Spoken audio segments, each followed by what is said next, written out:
That story about an entire neighborhood of people seeing UFOs in the sky over Palmdale, California, disappeared really quickly, didn't it? I wonder what happened with that story. But anyways, speaking of UFOs, a former Pentagon official has spoken out revealing some wild information.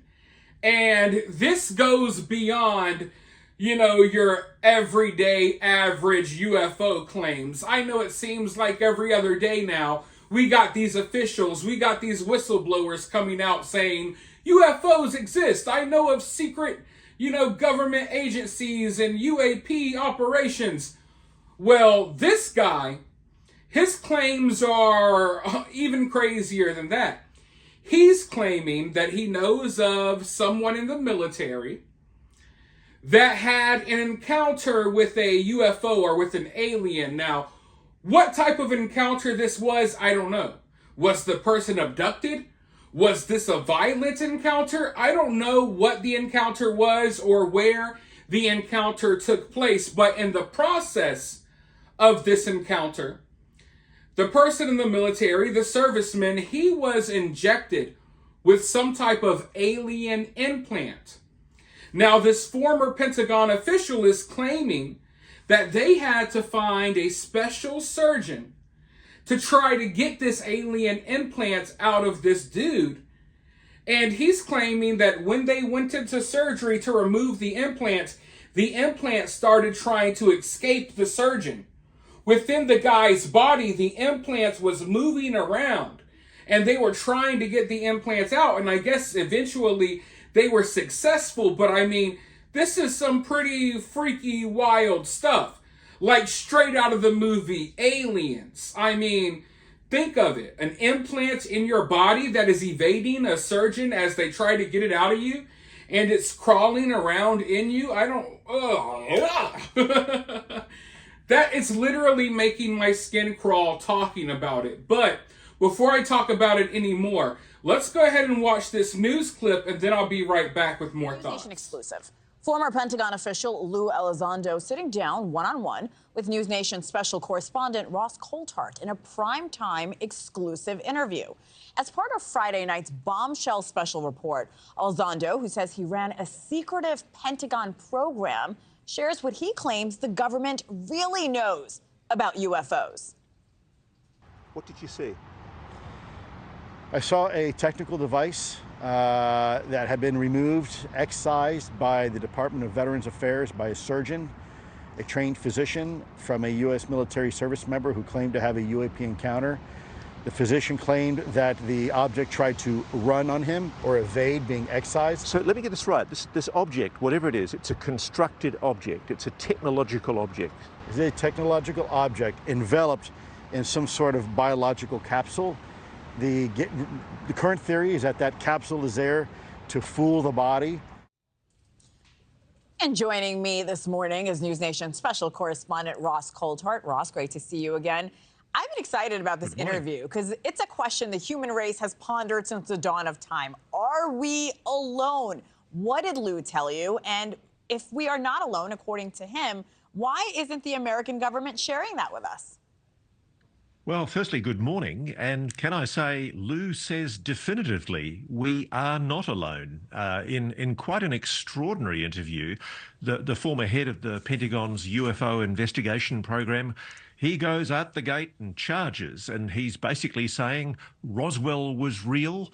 And then you've got that wonderful science fiction sounding admission that he makes that they actually pulled some kind of non-human implant out of a human being, a veteran, who was in a UAP encounter, and that this implant in some way, Hannah, tried to evade being caught by the surgeon that was trying to remove it.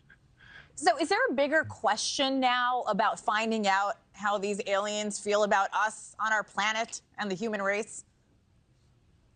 Well, you and I think, are probably taking it more for granted than a lot of members of the American public. I mean, I take it as a given now because of the number of people that I've spoken to Sure. in the Defense Department and the intelligence community who candidly admit that a non-human intelligence is engaging with the people of this planet. But I think most people still want firm, solid proof, and they'd like to hear it from the president standing at a lectern in the White House, basically saying we are not alone. I don't think we're ever going to get that. And I think ultimately what's going to come is a gradual disclosure because of people like Mr. Elizondo coming forward from within the black world and revealing what they know. And I know some of these people. I know people who work on what they purport to be a crash retrieval program of non-human technology, and they say that they're also involved not only in those retrievals but in the reverse engineering of those craft. And I think that's the reason for the secret. I think what's happening is the United States can see it can derive an enormous military advantage, strategic advantage, from hopefully being able to develop that technology, and who can blame them? But at the same time, there's a lie being promoted. The public are being told that the US government, the Defense Department, knows nothing about Right. any kind of non-human intelligence. And that's just not true, I believe. Ross, for all those skeptics out there, can you give us some background on the credentials for Mr. Elizondo? What makes his experience and his claims authentic? Mr. Elizondo was working at an extremely high level in the Pentagon with the Office of the Undersecretary for Defense Intelligence in the Defense Department when he was assigned to run the Pentagon's UFO investigation program along with other colleagues. And in the course of that investigation, it's quite clear he was briefed about things that I think the public aren't allowed to know.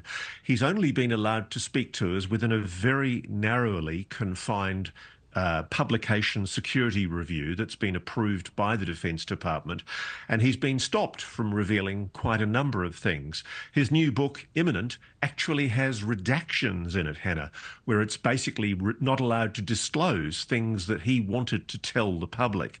And so Yes. I think one of the problems that he faces, and a lot of these officials face, is that they're constrained by their security oath.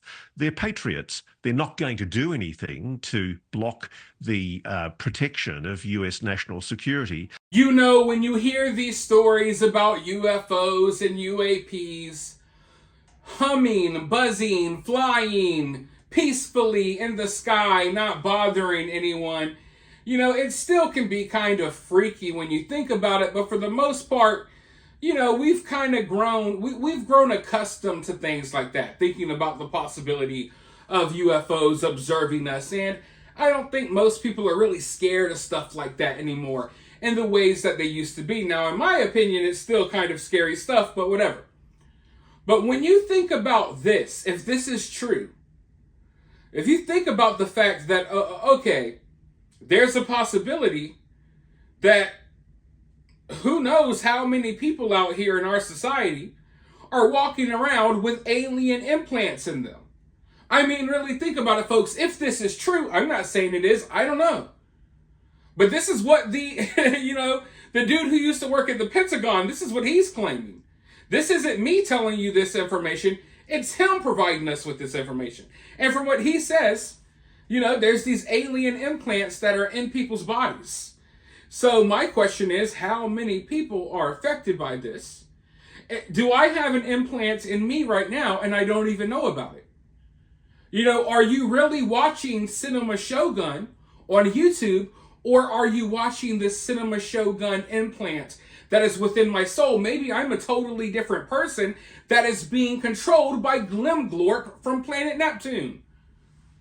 But all jokes aside though, if this is true, you know, this goes beyond, oh, we're being observed by aliens, and you really got to question, you know, is there a certain portion of our society that are walking around here with implants? And if that's the case, what are these implants doing? Are they studying us through these implants, or are they controlling us?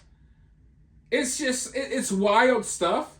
And I almost don't want to talk about it because it's like way kind of overboard, but I mean, what do you want me to say? These are the experts. These are the people who've been working with the highly classified information. These are the people who've been running the country and running our military that are coming out and saying this stuff. So I think that at the very least, we have to brace ourselves for the possibility that some of these claims could be true. Because at this point, it's kind of getting overwhelming, all of the people kind of coming out. Now, I've already accepted in my heart, in my soul, in my mind, that there's more than likely other intelligent life out there in the universe. I think it's kind of a no-brainer to assume there is. But to think about things on this level, this is where stuff gets kind of creepy. Because it's one thing knowing that the government has knowledge that we're not alone in the universe. It's another thing knowing that the government has knowledge that, hey, maybe some people do have implants. And then you got to think, what about our elected officials? Is this why some of our elected officials, kind of look differently sometimes? Is this where the reptilian conspiracy comes from? Do we have implants in our presidents? I mean, I say that halfway jokingly, but if we're assuming that this stuff is true, then it's like so many possibilities are on the table right now. And it's hard to, like I said earlier, it's hard to even think about these possibilities because this stuff seems like it's so far out there. It seems like, oh, this can't be true, but who are we to say any differently? This is the guy who used to work in the Pentagon providing us with this information. Am I supposed to tell him from home, sitting next to my popcorn machine, that he's a liar and he's wrong? When he's been working alongside all of this stuff and I don't have no knowledge about what's going on within the Pentagon or these other agencies within the government? But I'm sure we'll find out more about this. We'll hear more about this, and I'll be talking more about this. For now, I want to hear from you all, though, down in the comments below. While you're down there, hit that thumbs up, hit that subscribe, ring that notification bell, and I'll talk to you all very soon in the next video.